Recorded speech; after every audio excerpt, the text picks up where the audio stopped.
เป็นนางอย่างเพื่อนนางเอกนะบ่อันสงสัยสิเป็นตัวอิจฉาเนาะเห็นบ่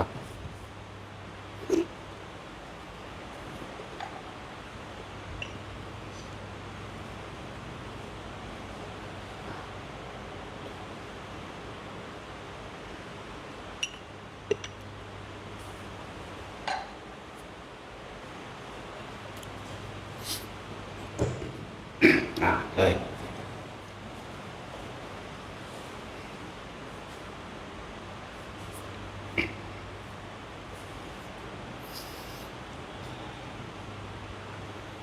อ๋อยังบ่เคยเห็นก็ได้เห็นไปเรื่อยๆแหละเนาะยังตึกถล่มแผ่นดินไหวมื้อนี้ก็อีกตัวว่าท่านเลยภูเขาไฟระเบิดเฮาก็เห็นแต่เมืองนอกเมืองหน้าไกลๆทุกอย่างล้วนแล้วแต่เป็นวิบากวัฏเบิดนั่นแหละบ่ว่าสิเป็นทางอิสราเอลทางแล้วแต่ที่เขาสงครามกันกรรมวัฏคือการกระทำโดยที่เจตนาของเจ้าของเองเป็นไปตามกิเลสวัฏหมายถึงความอยากใดดีไม่อยากเป็นในวัตถุสิ่งของเป็นธรรมดาศักดิ์และอำนาจวิบากวัฏเนี่ยสิ่งที่เขารับที่เดินนี้เหมือนกับเขารับที่เดินนี้มันครับมันเป็นพวกนั้นรับวิบากด้านอกุศลพวกเขาเป็นกุศลวิบากข้างกุศลสุดย่างขึ้นด้วยกรรมที่ตนเองกระทำมาทั้งหมด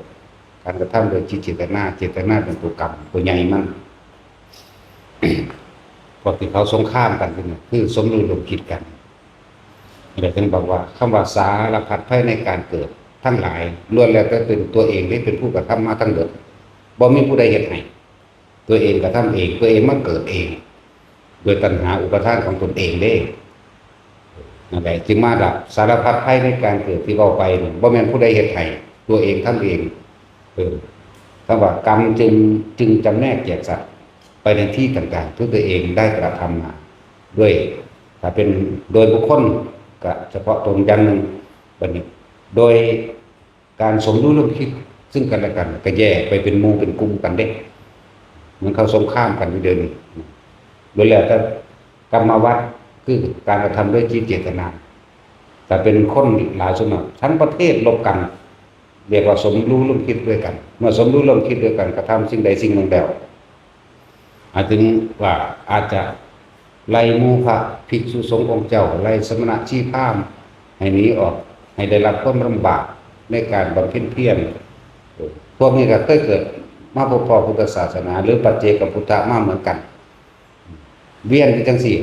นั่นแหละจึงเรียกว่าวัฏฏะสงสารวัฏฏะแปลว่าหมุนแปลว่าวนสงสารแปลว่าอันเกิดจากความคิดของเจ้าของเองวัฏฏะสังขารนะครับความคิดเห็นของเจ้าของเองจึงไปอยู่ร่วมกันเมื่อเป็นประเทศแล้วก็แย่งชิงกันเองเฮ็ดเป็นฝักเป็นฝ่ายเป็นปกเป็นหมู่เป็นเราเป็นกลุ่มนั้นกลุ่มนี้มาไปกระฆ่ากันเองคือเฮาเห็นต่างประเทศมันพม่าจังซี่แต่ว่าประเทศเดียวกันแท้ๆก็ยังมีฝ่ายนั้นฝ่ายนี้กลุ่มนั้นกลุ่มนี้เนาะสั่นแหละนั่นแหละคือวิบากวัฏที่ตัวเองก็ทำมาทั้งเบิดนั่นแหละเพราะงั้นผู้อื่นทำให้เด้อสารพัดภัยในการเกิดจังซี่ที่เว้ามาเรื่อยๆบ่ว่าจะเป็น ภัยอันเกิดจากแผ่นดินไหวนี่ภัยแผ่นดินไหวกับไป หา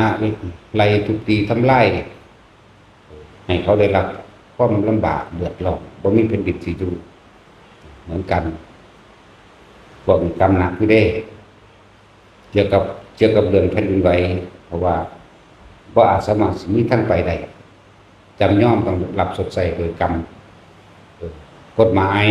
บ่อาจสามารถทำเฮ็ดกับพวกนี้ได้แต่ว่ากฎแห่งกรรมยุติธรรมเสมอทำได้นั่นแหละเพราะว่าเฮามีหน้าที่แสดงธรรมเท่านั้นเฮามีหน้าที่เรียกว่าเอาธรรมจักรออกมาหมุนให้ทุกๆคนได้ยินได้ฟังส่วนการสิปฏิบัติหรือบ่ปฏิบัติเรื่องของไผเรื่องของมันบ่แม่นเรื่องของเฮาเรื่องของเฮาคือนำธรรมจักรออกมาหมุนเท่านั้นให้ความรู้ให้ความจริงที่ทุกคนสินำไปปฏิบัติได้รู้ได้เห็นได้ส่วนพระสิคัดค้านก็เป็นเรื่องของผู้นั้นส่วนพระสิเฮ็ดปฏิบัติเอาเป็นเรื่องของผู้นั้นอีกไม่เรื่องของเฮาถึงมีหน้าที่อยู่เท่านี้นำความจริงออกมาแสดงหรือไผสิว่าปลอมก็แล้วแต่เฮาบ่ได้สนใจในความหมายของไผที่ให้กับความหมายเพราะว่าเฮาบ่มีความหมายเฮาบ่ได้ให้ความสำคัญกับใดๆทั้งสิ้นนี่เป็นแค่คำบอกดีตัวมันเบาแหละพวกกรรมเกี่ยวกับแผ่นดินไหวนี่เป็นสิ่งที่หนียากชิบหายขนาดพวกตายก็ตายไปพวกยังอยู่ก็ได้รับความทุกข์ยากลำบากเพื่อจะหาเงินสร้างได้ไหมเนาะมันบ่แห้งเลยบางคนป่วยไปนำเลยกรรมทั้งหลายแล้วนี่ล้วนแล้วก็เบียดเบียนทำร้ายไล่ที่ผู้ทรงศีลผู้ทรงฌานผู้ทรงธรรมลักษณะนี้มีบ่ออกคิดว่ากรรมอันเกิดจากธรณีภัยแผ่นดินไหวกรรมอันเกิดจากอสุนิบาตภัยยังเป็นเรื่องเฉพาะอยู่นี่เป็นเรื่องบุคคลแบบนี้หมายถึงฟ้าผ่าวิบากวัฏอันเกิดจากสิ่งเหล่านี้ก็จะอัคคีภัยจะเป็นเรื่องร่วมเหมือนกันแบบอัคคีภัยแต่ว่าพอท่านในไงคือแผ่นดินไหวเลยไฟใหม่อัคคีภัยไฟใหม่มันยังใหม่เป็นจำๆมันยังใหม่เป็นแบบนั้นแบบนี้ลักษณะนั้นอุทกภัยน้ำท่วมอันหนึ่งพวกใส่ร้ายป้ายความกับผู้ทรงศีลธรรมผู้ทรงชาติบุคคลผู้มีคุณต่อโลกคนนี้หนีบ่ได้เหมือนกันเห็นบอกดินกับน้ำนี่ไงได้ไฟยังพอหนีได้กว่าอย่างอื่นอยู่หรือว่าฟ้าผ่านี่ยังว่าเจาะจงเป็นบุคคลเนาะบ่ได้ร่วมกับหลายๆแบบนี้เด้ฟ้าผ่าอีกอย่างหนึ่งที่ว่าเป็นกรรมอันใหญ่เป็นศูนย์ร่วมมันคือโรคันตรภัยเป็นโรคบอกตายกันเป็นหลายๆนั่นแหละเป็นโรคเรียกว่าโรคันตรภัยอีกอย่างหนึ่งก็ความขัดแย้งซึ่งกันและกัน สัตว์ขันตรภัยภัยอันเกิดจากสงครามที่แรกก็ถือกันดีอยู่เอาไปมาแย่งความเป็นใหญ่ซึ่งกันและกันกับประหัตประหารกันแย่งชิงอำนาจซึ่งกันและกันที่เปรียบเทียบคือมีคนกลุ่มหนึ่งหาอะไรมือพระสงฆ์องค์เจ้าผู้ทรงศีลทรงฌานผู้เจริญธรรมทั้งหลายบุคคลผู้มีคุณต่อโลกกลุ่มหนึ่งไล่คนนี้ไปได้แล้วก็เข้าไปยึดข้องในพื้นที่นั้นเมื่อยึดข้องในพื้นที่นั้นตกลงผลประโยชน์ร่วมกันบ่ได้ฆ่ากันนี่สาเหตุมันมาแบบนี้ทั้งเบิดทุกอย่างย่อมเกิดจากเหตุเห็นบ่เหตุตุภมาปภาวะเยสิ่งทั้งหลายทั้งปวงย่อมเกิดจากเหตุเหตุปัจจโยอารมณปัจจโยอธิปติปัจจโยสิ่งทั้งหลายทั้งปวงย่อมเกิดจากเหตุคือใจของเฮาเองเกิดจากความโลภความโกรธของเฮาเองและเป็นเหตุเป็นใหญ่อธิเห็นว่าอธิปติปัจจโยเป็นใหญ่ใจเป็นใหญ่นั่นแหละจังว่า แต่เฮาได้ฟังเรื่องคำว่าสารพัดภัยในการเกิดยังความสนใจในตัวเองที่เฮ็ดอีหยังไว้ถ้ามันบ่ทันได้ถึงถ้ามันบ่ถึงนิพพานมันได้รับเบิดนั่นแหละแต่ว่ามันสิรับตัวใดหนักกว่าคารุกรรมคารุอันใดหนักกว่าก็รับอันนั้นก่อนเดี๋ยว ว่าตะไพ่ก็เป็นเรื่องว่าตะไพ่คือไพ่อันจากเกิดจากลมไพ่ ำว่าล่มสลาตันมันมีมาแต่เก่าก่อนโบราณลมที่ทำให้บุคคลเสียชีวิตสัตว์เสียชีวิตทำความชิบหายเริ่มว่าล่มสลาตันว่ามันคำของจองเด้มันมีมาแต่พุทธกาลบอกนั้นพระพุทธเจ้าล่มที่สามารถทำลายให้กับหมู่ชีวิตของคนและสัตว์ได้เรียกว่าลมสลาตันตัวนี้ลักษณะนี้มีกับไปแยกเห็นว่าไฟมันเกิดจากดินน้ำไฟลมธาตุทั้งสี่อันสุนิบาตไฟยังว่าเฉพาะเจ้าจงหมายถึงฝ่าพาคุณกระเพราคน2 คนหรือคนกลุ่มนั้นเนี่ยบ่แม่นพาที่จะเป็นหมื่นคนคือแบบนี้เห็นบ่ล่ะสัตว์ทันตรภัยเนี่ยตายกันเป็นแสนเป็นล้านไฟมันถึงสงครามอย่างหนึ่งเห็นบ่นี่นั่นแล้ว ไฟมันเกิดจากลมพายุใหญ่บัดก็ตายหลายแผ่นดินถล่มก็ตายหลายไฟใหม่ก็ตายหลายแยกเอาโลคันตรภัยผมเสกกรรมมันดอกอันจะไปใส่ลายป้ายสีผู้นั้นผู้นี้เป็นตะขี้เบียดทั้งสันทั้งสี่ไปใส่ลายใส่เป่าความเขาสารพัดเศษมันได้หรอคารุกรรมมันตัวมันหนักมันลงไปหาเวจีไปเพราะแห้งน่ะกว่าเสร็จได้มาหลับไพ่ต่างๆสิ่งเหล่านี้เป็นยากเติบอยู่ได้ต้องทำสัวสาสาละเล่วยังหนักอยู่ได้ก็จะได้มาอันไปตกอยู่มองแผ่นดินไหวมั่ง ไปตกอยู่น้ำท่วมมั่งไปตกอยู่มองไฟใหม่ตายมั่งไปตกอยู่ลมพายุหมุนพัดตายน้ำท่วมตายมั่งเฮ็ดยากต้องสัวสาสาละเล่วยังสุดยอดอย่างว่าล่ะแต่ว่าไปหลับหัวกรรมมันก่อนคือมหาเวจีก่อนแล้วก็ค่อยๆเลื่อนลำดับขึ้นนรก8 หลุมบริวารอย่างละ 2,000ถึงบัดไล่ขึ้นมาขนาดนั้นแหละสิเจ้าจะเปลี่ยนแปลงใดบ่เปลี่ยนแปลงใดอยู่ในช่วงหนึ่งคือตอนเป็นเปรตถ้าบ่ได้ก็มาเป็นเดรัจฉานปานนี้เดรัจฉานยังทำกรรมได้อีกได้บาดบ่มันธรรมดาเด้เสือกมาเกิดเป็นแมวซะไปหากินนกซะไปฆ่านกซะไปนี่ซะหมุนกันไปหมุนกันมาเวียนไปเวียนมาอยู่หั่นอีกพวกเป็นงูซะก็ไปหากินนกเหมือนกันหรือกินหยังหรือกัดหนูตายนี่ก็อาฆาตกันไปกันมาอยู่หั่นอุ้ยส่วนสิปูดขึ้นมาเป็นคนใดเรานี่เป็นคนพึ่งสำนึกสำเนียกในการกระทำของตนจิตเจตนาต่างๆพยายามจะสร้างอารมณ์ถ้าสิสร้างอารมณ์ก็สร้างอารมณ์มันเป็นกุศลเอากุศลธรรมะซะละอกุศลออกคิดตั้งสิ่งที่มันเป็นกุศลกุศลมันต้องอธิบายอีกเด้ถ้าท่านบ่เข้าใจมันบ่แม่นของง่ายปานใดเด้คำเว้าแต่ละคนสิเฮ็ดคนเข้าใจต้องถอดความรู้สึกออกเด้ออกจากความรู้สึกได้จังสิเว้าจังสิเข้าใจได้พอคนมันบ่ได้ใส่ใจตัวเองปานใดดอกคือคนมาปฏิบัติบ่ฮอดอยากเอายอดมันโดดอยากได้ซ้ำเฮาโดดแหมเนาะมันบ่แท็กซี่บ่ฮอดอยากเอาละหังโดดแหมจังซั่นแล้วบ่ฮอดจากมีพิธีรักสันก็นั่นก็ขนาดบอกมาแล้วสั่นเขาก็อีกผู้เขาตายยังสั่นอย่างนี้เด้โอ้ยเบิ่งแรงที่มันออกจากความคิดเขามันเป็นยังมันก็ปะทะเฮาโดยได้มันรู้จักอยู่เด้ล่ะนะฮะก็คอยปลอบประโลมคอยให้กุศโลบายไปเด้เนาะย่านตั้งแต่เขาบ่ไปนิพพานโคตรพ่อโคตรแม่มึงนี่จังซี่ล่ะจะศูนย์คือยังไงเด้อ จังว่า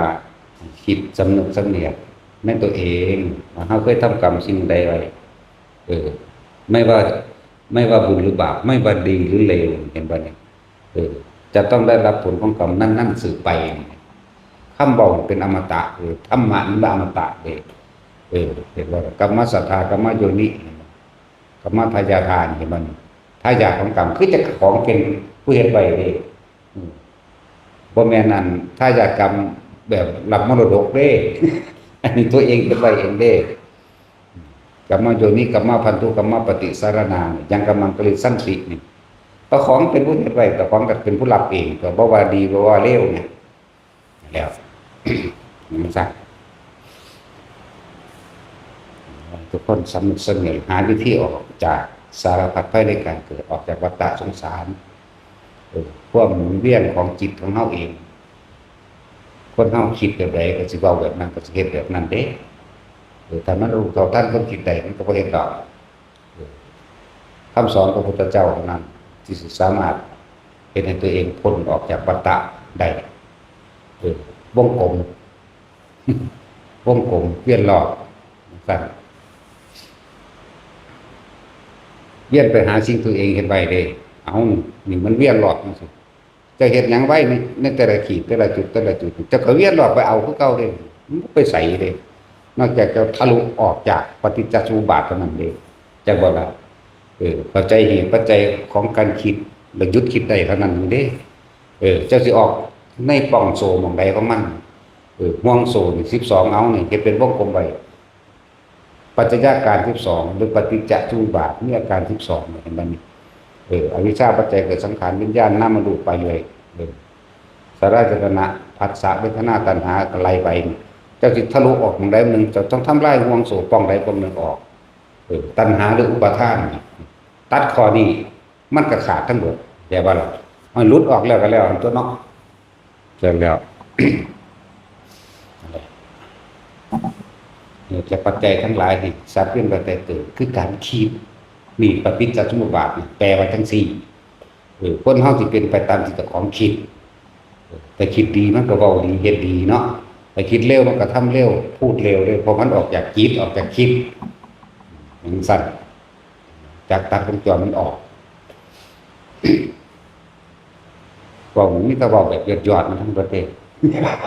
แต่ว่าเพื่อนนั้นจะทำใดล่ะป้าฟังมันเลยก็ดีแต่ว่าก็เฮ็ดบอกไปแหละ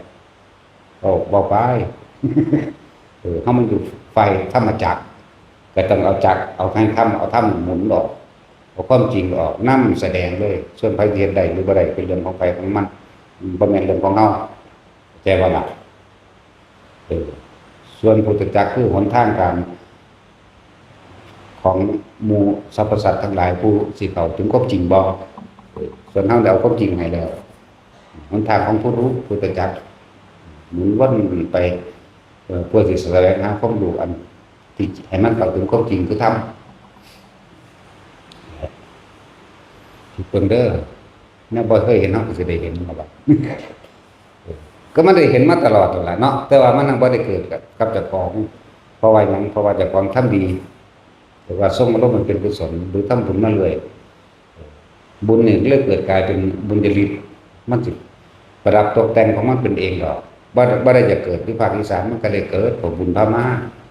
แม่นบ่ล่ะซั่นแหละมันจะว่าสร้างสมไว้เถิดบุญนั่นแหละจะพาไปในสิ่งที่ดีในทิศที่ดีในประเทศที่ดีในประเทศอันสมควรบละอย่างสันตัวภูเพจักตะปุญญาตาการทำบุญไปในการก่อนนั่นแหละเป็นมงคลหนึ่งอัตตะสัมมาปณิตะตั้งตนไว้โดยชอบตั้งไว้โดยธรรมเด้ตั้งตนโดยธรรมโดยความจริงพอมันก็เป็นไปของมันเองปฏิรูปประเทศสวาโสจะจึงเข้าสู่ประเทศอันสมควรสถานที่ประเทศหรือในสิ่งแวดล้อมอันสมควรแก่เหตุคือเฮาตั้งตนไว้ดีแล้วมันทำบุญไปในการก่อนมันจึงเข้าสู่ประเทศอันสมควร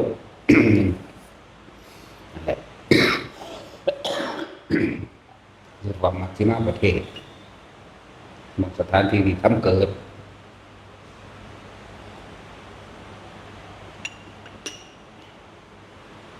พระพุทธเจ้าก่อนมันจะเกิดก่อนมันจะลงมาจุติสู่ขั้นพระมารดามันก็กำหนดต้นสะกอนได้พิจารณาระลึกแล้วบางทีเป็นประเทศอันสมควรเป็นมัชฌิมาประเทศเป็นจุดศูนย์รวมโดยศูนย์กลางที่สามารถตรัสรู้ได้และคนก็สามารถรับธรรมและฟังธรรมได้สามารถบรรลุธรรมได้นี่จังมาเด้ทุกอย่างกำหนดโดยภาสติทั้งหมดเด้อจากบ่พูดมาโดยสติที่รู้สึกโตตลอดได้นั่นมาเข้าสู่ขั้นมารดาอยู่ในขั้นแม่นี่ครับอยู่ในท้องแม่ก็มีสติเด้บ่ได้คือพวกเฮาเด้มืดจื้อหยังบ่ได้ซั่นเอาระลึกเบิ่งแม่ก็ว่ามืดหลดเนาะอุ้ยยังสิบอกไประลึกล่ะเพราะองค์การดีกว่าขี้ไอ้คือจังน้อยนึงงั้นว่าแต่สิจะก็พอได้เป็นมุมๆอยู่ดอกยังมุมยังว่าพ่อได้สักใหญ่ออกดักเอาสัตว์นั่นสัตว์นี่ไม่กินต้อยขี้ไก่คือหากินของเหม็นของเน่า แต่ว่าจะเอิ้นว่าอสุรกายก็ได้เป็นผู้มีกายนักเกียรติสิใกล้คือก็ได้กินขี้มูกน้ำลายมันซั่นล่ะถ้ามีบูดลงไปนั้นมันเคยเกิดเป็นชีวิตคืออยู่เป็นชีวิตคืออีหลีเนี่ยอีหลีเป็นหยังบ่แม่นหากินขี้มูกน้ำลายเคยดูถูกคนซั่นแบบนั่นแหละขนาดมาซานี่ยังหน้าตาเป็นแต่เป็นตัวอย่างคือหยังโอ้ยนะอีห่านี่จริงๆคือหลายศาสตร์ที่คือใหญ่ปูนทางบ้านมันซั่นแหละเวลาเฮ็ดหน้าหยีใส่คนเพิ่งเสร็จตาจึงยังเฮ็ดปิดๆแต่ไปกินขี้ไร่ขี้มูกน้ำลายจากความไปสั่งใส่เขานี่แต่ความขากกินกระเถอะกินหลายชีวิตเกิดอยู่ได้เป็นร้อยกว่ามันบ่ยืนได้สิคือว่า3 เดือนหลายที่มันบ่ลงดอกอีกคนนึงก็เป็นแมงมุมสักใหญ่แมงมุมไปหาดักกินแม่งน้อยไปเนาะ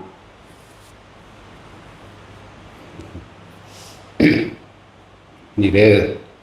ส่งจิตออกนอกจากว่านี่ไปบอกแม่ว่ามันปึกลายไปเลยเนาะเวลาฟังธรรมก็ตั้งใจฟังธรรมน้อมเอาคำสอนเอาความจริงเอาคำบอกของเพิ่นน้อมใส่ตัวเองก็บ่แม่นไปให้ความสำคัญกับคนนอนเนาะ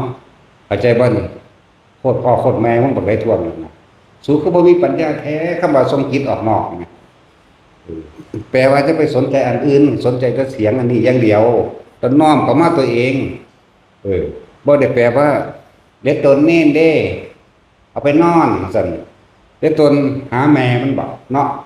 ยามมื้อเว้นยามมันนอนมันแล่นดิ้งอยู่ลูกบักห่านี่จังซั่นแหละดาวพ่อกับแม่มันตัวยามมันนอนยามมันเล่นที่คุณสูบสมุนมันเอายางแล้วเป็นกองอีเล่อยู่มันคำว่าทรงจิตออกนอกแปลว่าจังไหนแปลว่าไปตำหนิผู้อื่นอยากบอกแปลว่าไปใส่ใจสิ่งอื่นเลยบ่ได้ใส่ใจตัวเองบ่ได้ใส่ใจจิตตั้งมั่นของตนเองเลยวอกแวกออกแปลว่าไปท่วงเอานี่น้ำหนาแปลว่ามาท่วงเอานี่นอนเห็นบ่ล่ะโอ้ยอินทรีย์ภาวนามันเลิศก็สูงกันแล้วกันหน้าเหลือแต่ว่ากายอินทรีย์มันยังอ่อนอยู่ซื่อแต่ว่าสติอินทรีย์มันแข็งแล้วเด้อบ่ได้ย่อมแพ้เด้ซั่นแหละบ่จักหยังก็ว่ามันอินทรีย์หัวขาวหัวทองมันเกิดมันจังสำนั้นปวดทองมากมันก็สำนั้นแหละแต่ซาแนวมาเปรียบเนาะดาโลดธรรมดามันบรรลุแต่จังว่าคำว่าทรงจิตออกนอกมันเป็นทางใดเวลาตัวเองภาวนาคำว่าสติคือแน่นอยู่กับลมหายใจนั่นเห็นคนยังไปเอาเขาไปยังบะนั่นไงอันนี้มันเป็นจินตนาการซื่อได้เป็นคำตัวเปรียบนี่ของจริงเลยเวลาฟังทำกับจดจ่อในสิ่งที่คนแสดงออกมาตัวโอ้ยเด็กตัวนี้เด้นี่ของจริงจักบ่ล่ะโอ้ยโคตรพ่อโคตรแม่เนาะยังมั่นเลยเฮามั่นสิกระเทอะมันสิกระยื้อสั่นตัวหัวมั่วตัวมันสิกระยื้อหลายมีของแท้ทรงจิตออกนอกแท้นี่เห็นว่านี่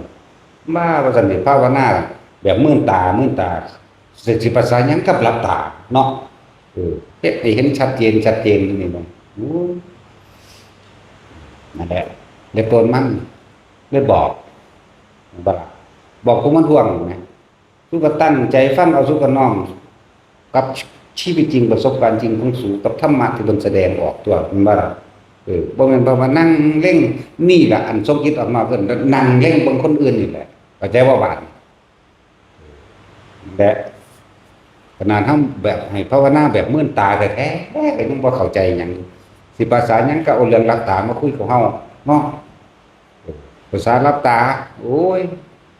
แล้วก็เว้าไปเรื่องเทวดานั่นแหละทรงจิตออกนอกเลยภาษาฝันผมนั่งไทยยังเห็นเทวดาหลายกว่านั้นอีกบ่หาแต่นั่งหลับตาเนาะ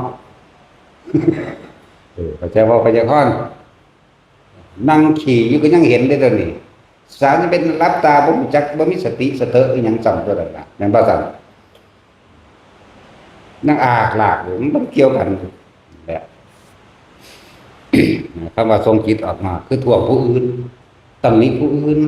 แต่ว่าบ่เคยตื่นโตบ่เคยตำหนิตัวเองคำว่าทรงจิตออกนอกแปลว่าหยัง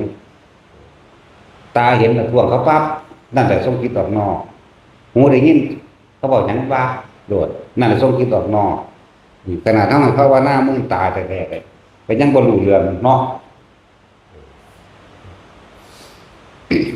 ดูได้ตนเป็นอย่างนั้นมาเกิดหาแม่งกว่าทำดีเนาะดาพอมันดีรูปคานี่กุศลไปฝึกมาอย่างดีแล้วเห็นบ่นี่ฝึกยังคล่องก็ได้นี่คือได้ผ่านมาใหม่มาจากผู้ลังกาวัดหลวงปู่วัง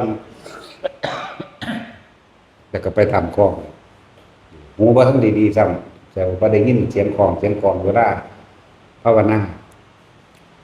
ตรงนี้ต้องอย่างนี้ทำคล้องมันก็มีทีมาอยู่พระเพิ่นขึ้นไปภาวนานี่เสียงคล้องตีมุ้ยเสียงนิ่มเด้เสียงสะเทือนมาไกลๆแบบนิ่มมันยังเลื่อนทำคล้องเป็นหยังเฮาสิบ่ฮู้จักภาษาจังซั่นแหละเข้ามามุ้ยอย่างนี้แต่เฮาบ่คิดต่างหากเพราะว่าเขาบ่ทรงจิตออกนอกโอ้ยอันเมืองบางบทบ่เขามาโมทนานำเฮาบ่ซั่นโอ้ยนั่นแหละทรงออกนอกไปให้ความสำคัญกับเสียงกลองอีหยังอยู่นี่ให้ดังกว่านั้นอีกเนาะเบิ่งตัวอยู่นี่ก็เลยรู้เลยก็เข้าใจซะคำว่าทรงจิตออกนอกว่ามันไปจินตนาการหรือคำว่าสักแต่ว่าพากันอ่านหนังสือมากไปเจอของจริงในป่าในดงในถ้ำในป่าเลยนะเขาบอกออกนอกมันเป็นจังไดฝนตกฟ้าห้องไปหวาดบ้านคันครามดูคิดให้ผู้นั้นผู้นี้มาซอยอยู่นั่นแหละว่าทรงจิตออกนอกถ้าพอออกนอกกล้าและกลัวมันจะเกิดบ่ได้อยู่ในหูดังนั้นแน่พออยู่กับลมหายใจอย่างเดียวผู้ทรงชาติแบบอยู่กับความรู้สึกตัวนั่นแหละเดี๋ยวนี้ออกจากฐานแห่งความรู้สึกตัวอยู่กลางหน้าผากนั่นแหละก็อานิสงส์ของการทรงชาติคือจังนั้นฝรั่งคือกันแหละ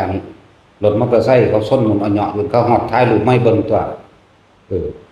เฮาว่ามันเด่นไป20กิโล20 เมตรแล้ว50เห็นบ่ล่ะบางนั้นก็ฝรั่งคือกันนั่นแหละลูกฝรั่ง50 เมตรพุ่นกระเด็นไประหว่างท่ามกลางเกิดแสงสว่างขึ้นระหว่างหน้าผากเป็นฤดูกาลคืออันใดอันหนึ่งเป็นแก้วเป็นคือลูกโป่งแบบเพิ่นไปอยู่ในลูกโป่งดับปุ๊บดับนี่คือตัดความรู้สึกออกแล้วเด้จากวันนี้มันเป็นเองเด้กว่าคนฝึกไปแล้วคำว่าดับปุ๊บตัดความรู้สึกออกมันก็ตกไปบนถ้าคนบ่เข้าสู่ตัดความรู้สึกมันก็เก็บทั้งตัวอันนี้มันก็บ่ฮู้เมื่อเลยบ่ฮู้จักเก็บเลยรู้เห็นมันเอามือไม้เบิ่งเลินหน่อยๆนึงแมั้ยเลินนี่ผมก็ไม่รู้เหมือนกันว่ามันเป็นยังไงว่าซั่นมันออกตรงนี้ว่าซั่นว่าขาวนวลหุ้มไว้เนี่ยเป็นแนวหุ้มไว้แบบแล้วก็นอกนั้นก็ไม่รู้สึกตัวอีกทีนึงก็คนหามไปแล้วแน่ก็บ่เป็นหยังเลยหามไปแล้วฟื้นกันซั่นแหละมันตัดคนถึงเวลา นั่นคือมันถึงขันชีวิตเนี่ยแต่ว่าเสียเฉพาะทรัพย์สินเท่านั้นอีกผู้หนึ่งกับมือนี่เด้อท่านฝรั่งอันนั้นตึกถล่มน่ะเด้อท่านมันอยู่สั้นที่13 14ตึกอันนั้นมันที่มันขาดออกนะเขานั่งอยู่หันเขาแลนเขาในความรู้สึกตัวแล้วก็นั่งอยู่พื้นเอามือค้ำพื้นไว้นี่เดืองดังตัวนี่เขาก็ยังมาเว้าให้ฟังอยู่นี่ฝรั่งนั่นน่ะเฮาก็เว้าเป็นคือกันล่ะน้อยๆเฮาว่าอินเดนึบๆมั้ยเฮาว่านึบอยู่ตรงนี้นะว่าเรื่องสัตว์ว่าเอานึบๆผู้ใดก็ว่าได้ตัวเนี่ยแล้วก็เว้าให้ฟังอยู่เห็นบ่ หรือว่าดีผู้ดีเป็นผู้รักษาไว้เพราะมันพังถล่มลงมาถึงตัวอาจารย์บอกนั่นแหละกำลังชาญมันสามารถคุ้มครองได้อยู่อย่างว่าอยู่ฝึกบ่นานเล่นประมาณ3 เดือนประมาณนั้นเข้าใจก็คนไทยอีกเออและถึงขั้นว่าลูกแยกกายแยกจิตมันเป็นเองแต่ว่าบ่เข้าใจว่าตัวเองบ้าบ่ก็บ่กล้าบอกให้ฟังพร้อมย่างไปนี่สามารถรู้ล่วงหน้าได้อีกเด้ก่อนตึกสิถล่มก็รู้เด้ว่าเจ้าของสิอยู่สั่นนั้นเป็นแบบนั้นรู้อีกเด้แต่ว่าบ่ฮู้ว่าสิเว้าจังใดหลวงพ่อเว้าให้ฟังแล้วเขาจังมาบ่ฮู้ว่าจะไปเว้าให้ฟังโอ้ยคนปฏิบัติเนาะมันน้อยกว่าดอกเนาะคน70 ล้านคนพอ50 คนบ่เด้เนาะซั่นแหละคนที่มีความรู้สึกนี่อาการนี่ปฏิบัติได้ความรู้สึกได้ของจริงแบบนี้แล้ว แล้วก็เป็นเจ้าของคอนโดซื้อหลายล้านเติบอยู่ตัวบ่ได้ขายอุ้ยไปซื้อๆอุ้ยไปเอาเลยนี่คือสิไปขายมันไผแล้วก็บ่จ้างคนเอาเนาะซั่นแล้วถล่มแต่ว่างั้นมันบ่ถล่มดอกพวกเฮาก็สิเห็นอยู่ตัวอันตัวมันขาดออกจากกันตึกโคมันขาดออกนั่นแหละเขาอยู่ชั้นที่14คือมันก็แล่นปุ๊บของเขาเองเด้ตอนนั้นมีสติแนวบ่คิดหยังรู้สึกแต่ว่าตัวก็เอียงไปตามตึกแต่ว่าเพิ่นว่ามีสิ่งหนึ่งหุ้มเอาไว้นั่นมันสั่นตัวไก่ผู้อื่นเว้าแน่เนาะแต่ให้ถ้าเฮาเว้าไปกับผู้อื่นก็มันเป็นพยานให้หลายแล้วเด้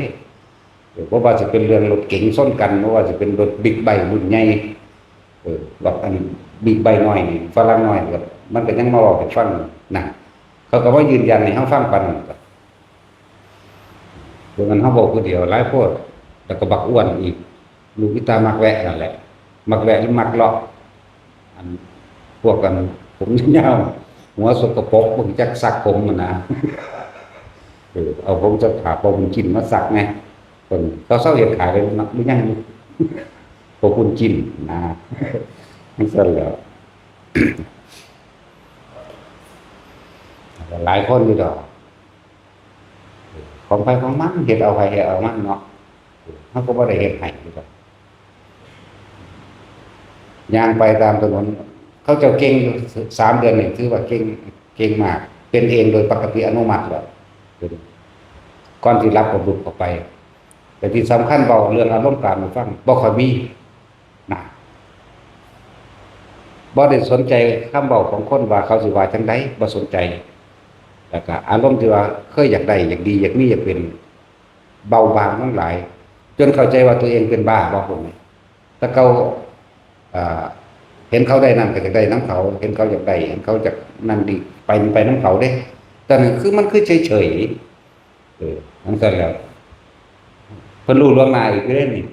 แต่เฮาบ่ทันเว้าหรอกผู้ใดฟังก็เชื่อเอาเด้อ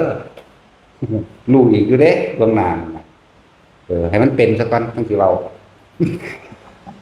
มันซะก็เว้าไปแน่ดอกล่ะว่าแต่คนสังเกตเลยเป็นจักหน่อยสิว่าว่าคุณวิเศษที่บ่มีในโตอีกเพราะว่าตอนนี้กูจะไปมีพิเศษแม่มันหยังเนาะตะเกียบน้ำผมเก็บอยู่ไปทั้งเว้าอยู่ไปเลยนี่แหละต้องด่าไปก่อนว่าเขาได้ด่าขึ้นมากแล้วเขาก็เถียงกันแท็กซี่ได้คอมเมนต์อย่างนั้นแหละของจริงได้ที่เขาบอกมามัน3 เดือนนะประมาณนี้แหละเนี่ยเป็นพม่าคุณเนี่ยบ้านเห็ดเป็นกับผู้ป่วยเห็ดเป็นกว่าเขาถามกี่เอาอารมณ์กามมันได้แต่เขาถามบ่ค่อยมีถามเมียมัน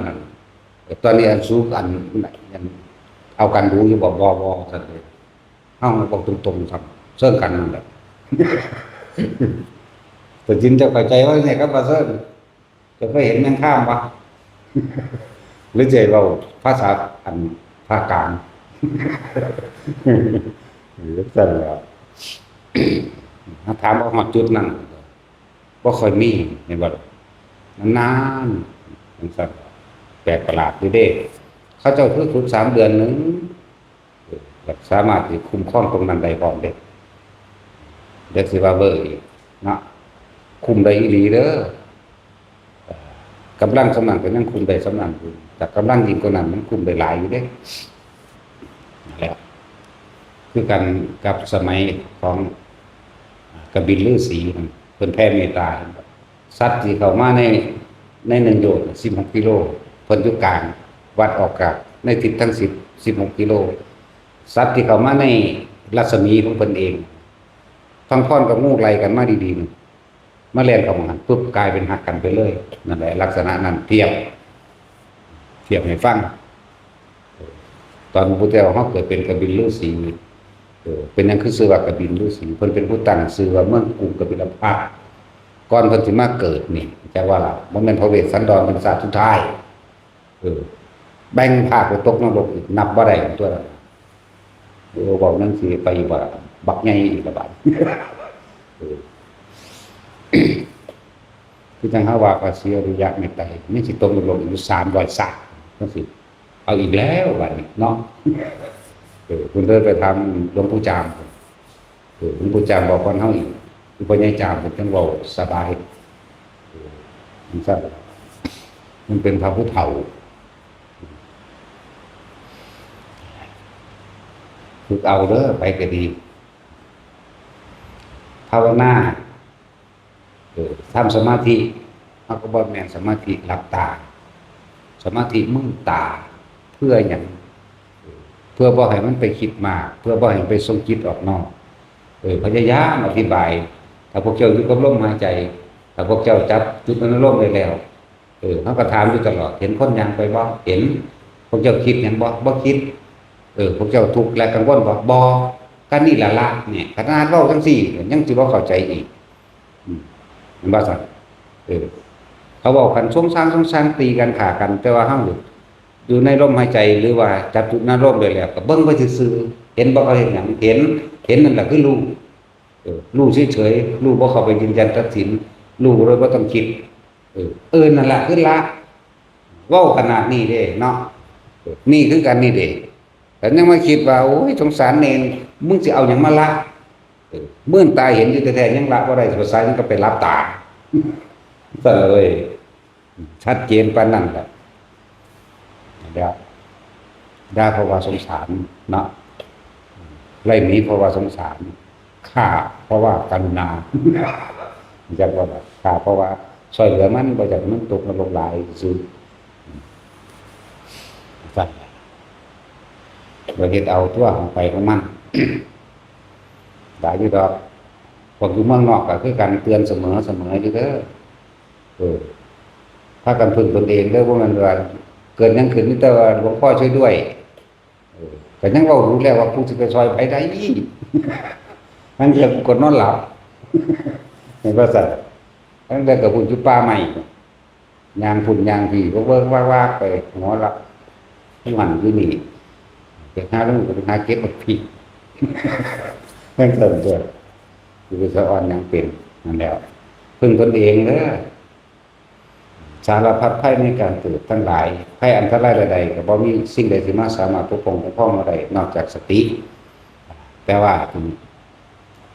อยู่ที่ไหนก็ตามก็ไม่ปลอดภัยเท่ากับอยู่ที่ลมหายใจตัวเองมารทั้งหลายเทวดาอินพรหมตลอดทั้งศัตรูหมู่มารทั้งหลายไม่อาจสามารถทำอันตรายเราได้กับบุคคลผู้ที่อยู่ในลมหายใจแม้ความตายก็ตามไปไม่ถึงจักเวลานี่แหละอานิสงส์แห่งอานาปานสติเลยคือลมหายใจอยู่หม่องใดก็ไม่ปลอดภัยเท่ากับอยู่ในลมหายใจแห่งตนเข้าใจบ่ล่ะบาดสิมาไปตำหนิผู้นั้นผู้นี้ผู้ใดเป็นรักษาน้องพลอยช่วยด้วยเสือกตายไปแค่สวรรค์นึงเด้แน่มันเป็นแค่สังขารสติเอาล่ะแต่สวรรค์มันดีคนทรงชาติจะเริ่มชาติแต่ว่าบริหารทั้งปัญญาพอเห็นอนิจจังทุกขังอนัตตาพอเห็นความเกิดดับมันกลับไปเป็นพรหมนึงเด้แต่ว่าคนสร้างชาติจะเริ่มชาติประกอบกันกับการเห็นอนิจจังทุกขังอนัตตาหรืออนิจจังอนัตตาของวัตถุธาตุทั้งหลายบุคคลสัตว์สิ่งของเกิดและเสื่อมสลายตายดับด้วยกันทั้งหมดทั้งสิ้นเห็นลึกเข้าไปอีกคิดในจิตแม้ความคิดก็ไม่ใช่เป็นของเราความคิดนี่ไม่เที่ยงม มีความเกิดขึ้นคิดถึงเรื่องนี้แล้วที่จะแช่อยู่ในเรื่องเดียวก็ไม่ใช่จงคิดถึงเรื่องอื่นอีกนี่วินาทีหนึ่งวินาทีหนึ่งมันเท่าใดความคิดเอาวิเด้นี่บ่ได้เอานาทีเด้มันเร็วขนาดนั้นเลยพวกเขาบ่เข้าใจมันก็คือว่าซั่นเพิ่นสิให้หาเครื่องอยู่หาเครื่องหยุดบ่หยุดคิดบ่หยุดคิดนั่นแหละจึงเห็นคิดเห็นความคิดแล้วถ้าตราบใดที่เฮาบ่คิดหยุดคิดปรุงแต่งแสวงหาในความอยากได้อยากเป็นได้เฮาก็บ่อาจสามารถพ้นได้เด้ถึงบอกว่าวิธีมันก็เป็นก็สอนไว้แล้วพระพุทธเจ้าก็สอนก่อนไปนี่อานาปานสติอย่างอื่นเพิ่นได้มาก่อนเบิดแล้วล่ะรูปฌาน4อรูปฌาน4ได้มาเบิดอภิญญา5สมาบัติ8ได้มาเบิดแต่ว่ามักรู้เท่าทันความคิดรู้เท่าทันอารมณ์ไม่อาจสามารถเกิดขึ้นได้อาสวะขยายานนี่เป็นญาณที่6เรื่องอภิญญา6ก็ว่าไปนี่อารมณ์ที่ผ่านอารมณ์ที่ปราศจากความข้องเกี่ยวหยุดความข้องเกี่ยวได้แล้วเลยอาสวะอารมณ์อาสวะเครื่องเศร้าหมองเครื่องข้องเกี่ยวเครื่องกว่าไปนั่นแหละคืออารมณ์ความรู้สึกในความพอใจนั่นแหละตัดความพอใจออกตัวเดียวความบ่พอใจบ่ต้องตัดมันตัดเอาเองแน่เป็นหรือว่าตัดหรือว่าตัดแค่ว่ารู้นั่นแหละ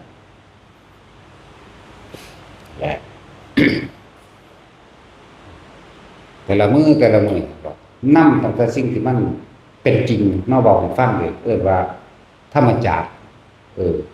ข้อมูลแห่งธรรมะข้อมูลแห่งความจริงให้ทุกคนน้อมนำเข้ามาหาตนเองเบิ่งตนเองเด้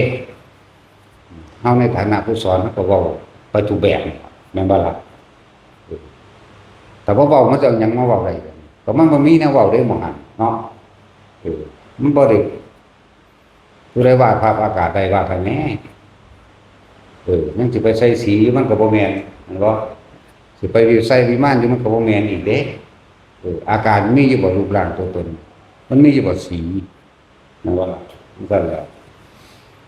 แต่ขนาดเฮาสอนสมาธิมื่นตาแท้ๆภาวนามื่นตาแท้ๆรู้สึกตัวเอาอยู่แท้ๆมันก็ยังบ่เข้าใจก็ว่าทรงจิตออกนอกเนาะบัดเราสำนวนโวหารของหลวงปู่ดุลเว้าเพื่อคมคนซื่อจะไปเอาของเพิ่นมาเว้าให้ตัวเองเห็นบ่ได้แม่เนาะเว้าเพื่อว่าเจ้าของรู้ซื่อเสร็จแล้วเฮาบอกแบบบ่รู้เด้เฮาบอกแมงก็จะผิดเนี่ยต้องไปจับเอาไว้จับเอาเนาะเสร็จเลยจับเอาเจ้าก็ยึดบ่จับเอาเจ้าก็ยึดงงว่าแท็กซี่จับเอาก็ยึดบ่จับเอาก็ยึดอันตัวนั้นมันบ่มีแนวเว้าเด้แล้วมันถึงบางคนว่าฉันปล่อยวางฉันไม่ยึดมั่นอะไรนี่ทั้งนั้นจากบ่นี่นั่นแหละมึงกำลังยึดมั่นว่ามึงบ่ยึดจากบ่ล่ะอันตัวนั้นมันบ่มีแนวเว้าถ้าบ่เอาแนวถ้าบ่เอาสมมุติมาเว้าสิเอาหยังมาเว้านั่นบ่ล่ะช่างมันเถอะกูบ่ยึดกูบ่ถือก็นั่นถือจะบ่ล่ะก็จะบ่พยากรณ์บัดนี้แต่งงเนาะสำคัญตัวทุกคนเข้าไปถึงจุดตรงนั้นแล้วมันก็สิรู้ในตนเองบ่มีหยังสิมันเหนือคำพูดใดๆทั้งสิ้นไปแห้งแล้วบ่มีแนวเปรียบเฮ็ดไปเอาแค่ว่าเอาชีวิตรอดไปสักก่อนเข้าใจเราเด้อบัดนี้พวกว่าทรงจิตออกนอกเป็นจังไดพวกเจ้าไปหาคิดตำหนิอันนั้นอันนี้พวกเจ้าคือบ่ใส่ใจตัวเองพวกเจ้าไปให้ค่าและความสำคัญผู้อื่นเฮ็ดหยังคือบ่ให้ค่าและความสำคัญของใจตัวเองยังสิมีค่าต่อกับใจตัวเองมันมีดอกถ้าพวกเฮาไปให้ความสำคัญให้ค่าผู้อื่น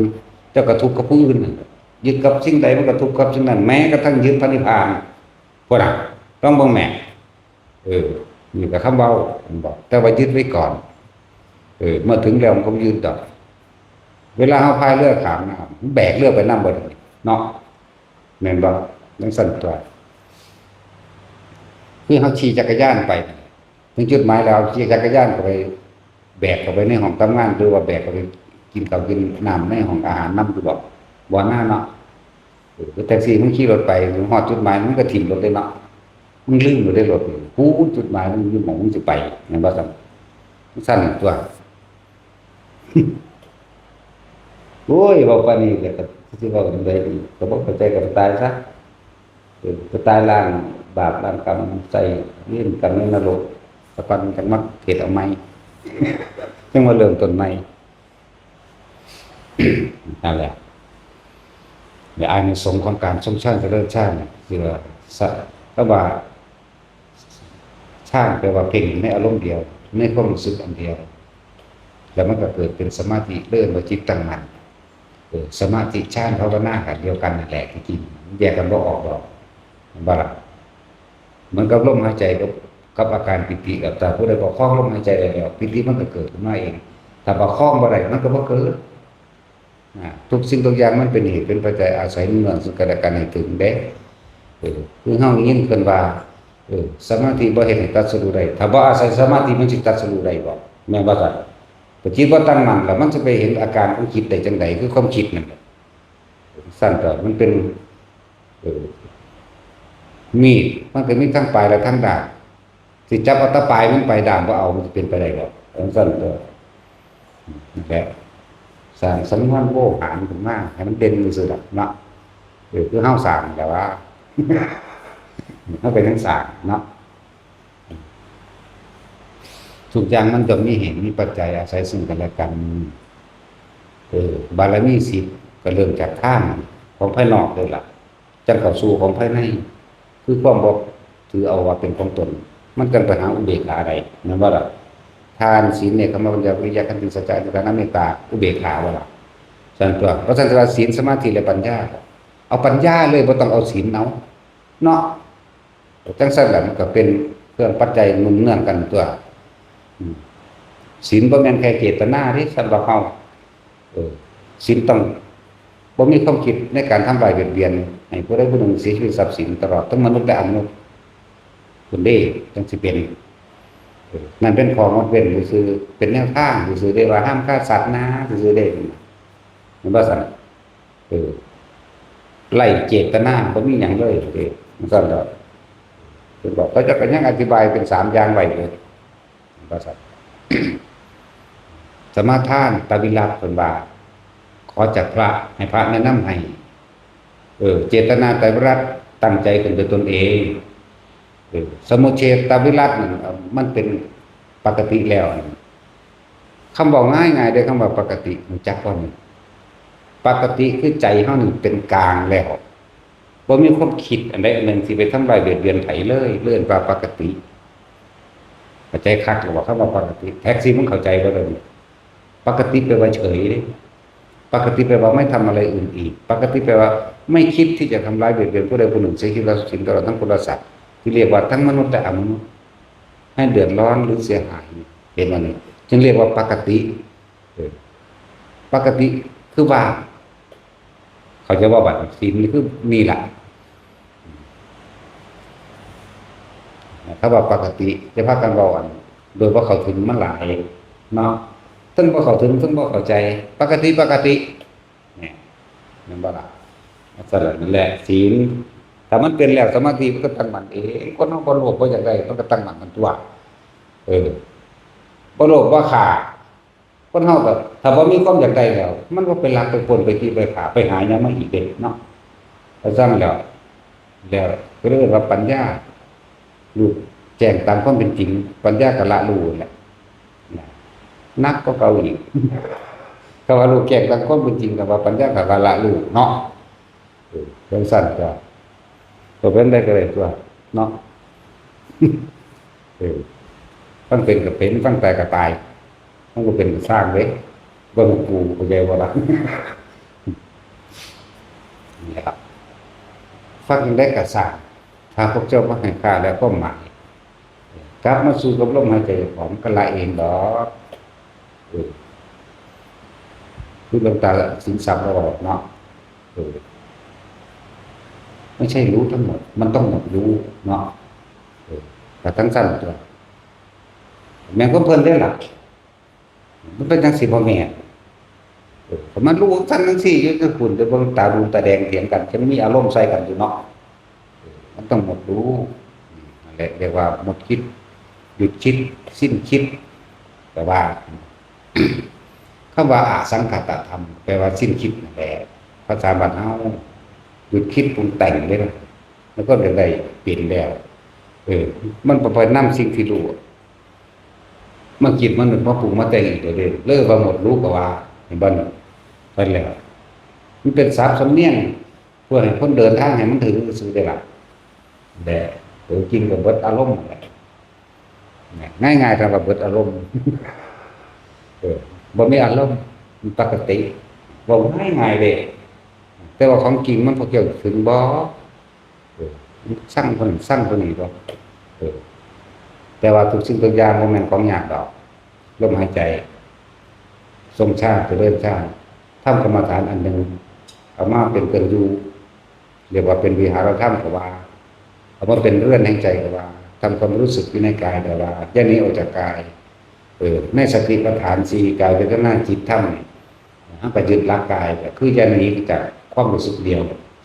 นี่ขนาดว่ากายในกายก็ว่ามันยังมีความรู้สึกอยู่ในกายก็นำตัวเข้าไปอีกแล้วที่จะเว้าเรื่องฝรั่งเพิ่นเว้าฟังอีกคนนึงเพิ่นเป็นปกติแล้วเห็นตัวเองนั่งเห็นตัวเองรู้ลมหายใจในตนเองแล้วก็เห็นความคิดแล้วก็ผู้รู้อีกอย่างนึงแล้วเข้าใจว่าตัวเองเป็นบาปคือเก่งแหละเอาถือว่าเก่งแล้วเห็นตัวเองนั่ง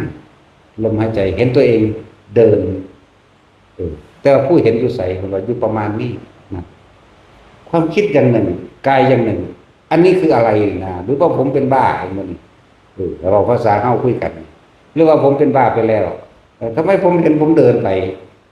เห็นตรงไหนก็อยู่ประมาณนี้แหละอันนั้นสั่งแล้ว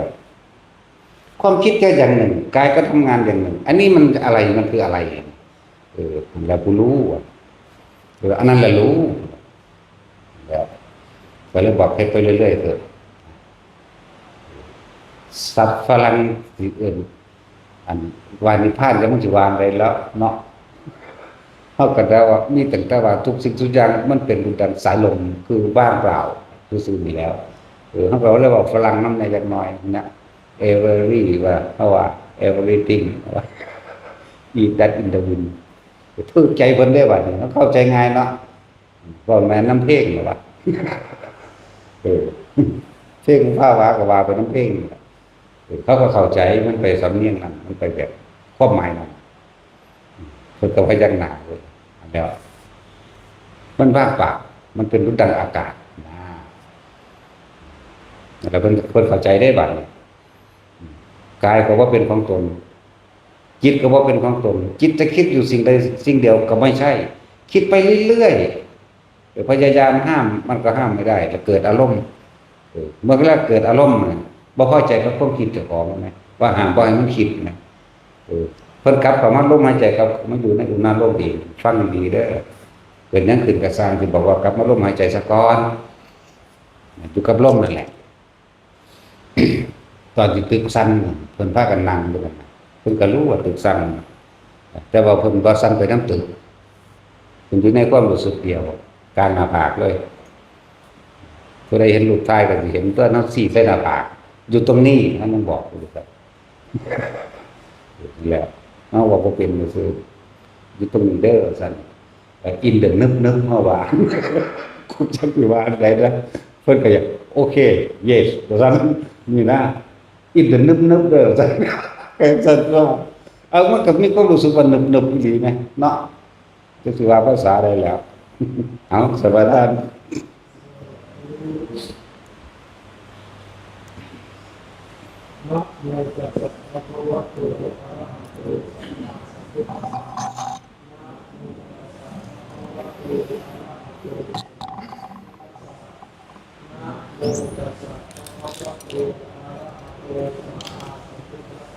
มาหังภควาอัตตะภาวัง